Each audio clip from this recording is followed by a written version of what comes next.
So how do you add and subtract fractions?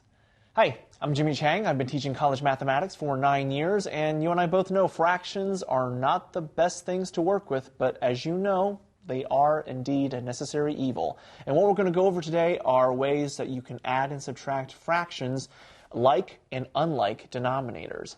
But that's the key. The importance is to see if the fractions that you're adding or subtracting have the same denominator. So let's do an addition problem real quick. Suppose you wanted to find 3/12 plus 2/12. One thing you want to be sure of is, before you can add or subtract fractions, is be sure that the denominators are the same. In this case, they are. If the denominators are indeed the same, then what you can do is you definitely keep the denominator as is, always, and then you just add across. Obviously, 3 plus 2 is going to give you 5/12. So if you're adding or subtracting fractions with the same denominator, then you just add across the numerator and keep the denominator the same.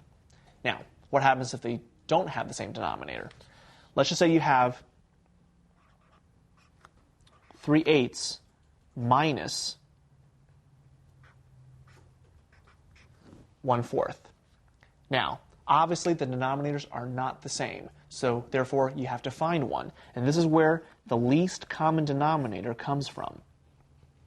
Now, the least common denominator is a denominator that both the denominators will go into. In other words, the denominators being 8 and 4, we have to ask ourselves, what number will both 8 and 4 go into? Well, it just so happens, of course, that 8 and 4 will both go into the number 8. So, being that's the least common denominator, you write the 8 for both fractions, and you're about to change them.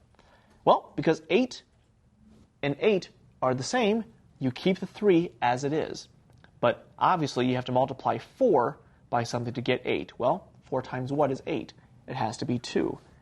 And whenever you multiply the bottom, you have to multiply the top by the exact same number. -1 times 2 is -2. So 3/8 minus 1/4 is really 3/8 minus 2/8. And so just like we did above, you subtract across, but you keep the denominator as is. So 3/8 minus 1/4 is equal to 1/8. So I'm Jimmy, and these are some strategies on how to add and subtract fractions.